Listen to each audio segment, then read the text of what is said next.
Hello and welcome to Retirement Wealth Academy. I'm your host, Erin Kennedy. Thanks for being with us. This show is dedicated to helping retirees and pre-retirees sort through some of the most complicated questions about retirement. And for the answers, we turn to local experts. Today we have Nick Royer with us. Nick, it's good to see you again. Hey, it's great being back with you. Yeah, I'm glad you're here because today I want to talk about the benefits of working with an independent financial advisor. The retirement world and investment world has become so complicated. Yes. More and more people are seeking out personalized solutions. And I hear over and over again, well, you need to find a fiduciary. Mm-hmm. What is a fiduciary? What's the fiduciary standard? Well, the easiest way for me to think about it is if you had the difference between like a dietitian and a butcher, all right? If I needed to get meat and I went into a butcher's shop to get meat, that butcher is going to sell me meat. Whether it's good for me or not good for me, he's just going to say, I'm a butcher, this is what I do, I sell meat.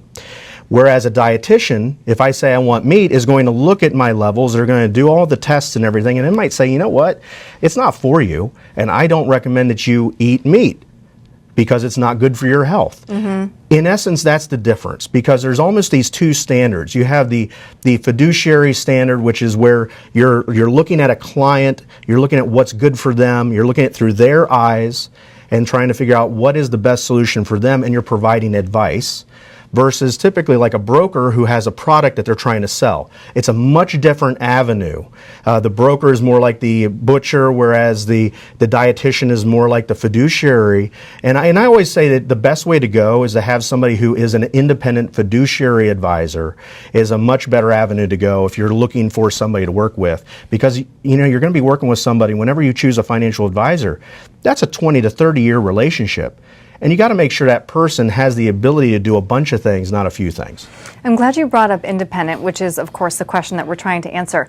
What is the difference between an independent advisor or a captive advisor? I think about it like when I go to buy a car. I don't like to just go on a dealership that has like one thing like Ford.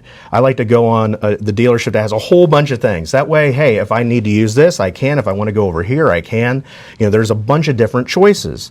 And if you think about it, if you're working with somebody who maybe works for a brokerage house and that brokerage house tells that person, this is what you're offering, that in essence is almost like this relationship of this captive person. They can only offer what the mother company is telling them to offer. Whereas an independent person is going to be somebody who has much more options, much more flexibility. They can go out to the financial universe and find the things that fit into that financial plan. They're not held captive or handcuffed by a mother company telling them, you got to use this and this. That's why I always recommend somebody who is an independent fiduciary advisor is always going to be the best avenue to go, at least in my opinion, my mind. Mm-hmm. So I mentioned that more and more people are seeking out this kind of personalized advice. And it's becoming increasingly important because there's so much to choose from. Right. Are you hearing that from people who are concerned about trying to build their own perfect plan? Yeah, because what they've gotten is cookie cutter. Yeah. They've gone in, they've worked at a 401k company, and that 401k company just said, hey, we're going to assign you an advisor. And they meet with that advisor, and that advisor just says, hey, fill out this risk profile questionnaire. I don't need to know anything else out about you. And that's the relationship that most people have come to know. And I think people know in their minds that just isn't right. I mean, I wouldn't go to my doctor and walk in the door and he wouldn't care about me and he'd just say, hey, you need oxycodone, right? I mean, that wouldn't be the way that works, that relationship works. And so you always got to look for, I always suggest, looking for somebody who's a holistic advisor who looks at the 360-degree view of you as a person and then builds a plan that's custom to you. And there's probably 5 parts to that.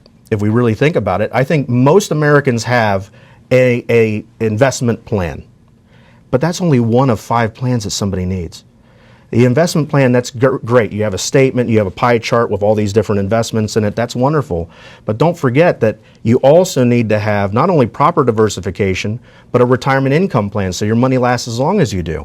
And then you got to also have a tax plan. That's the third one, to make sure that you aren't paying unnecessary taxes. And then you got to have a health care plan, Medicare, long-term care, because let's face it, Fidelity did a study that said that the average 65-year-old couple is going to, over their life, spend over $300,000 in medical-related expenses. I believe it. Not even counting long-term care.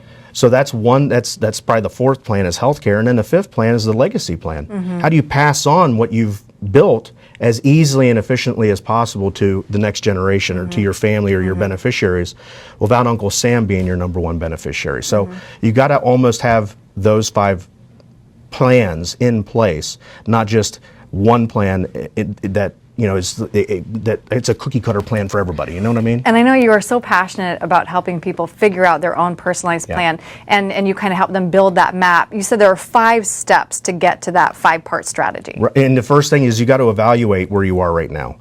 A lot of people, that's the step. That's the step they don't want to do, because they don't want to see what things are really at. If you think about it, in January, I don't want to go down to the gym and get on the scale either. But the reality is we have to figure out what our baseline is. And when I go down to the gym and they put me on the scale and they measure me in for whatever, all that, that's crazy stuff. Well, what ends up happening is I find out what my baseline is.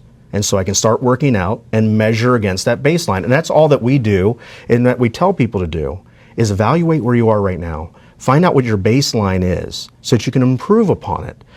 Create a strategy that's going to be an improvement on that baseline.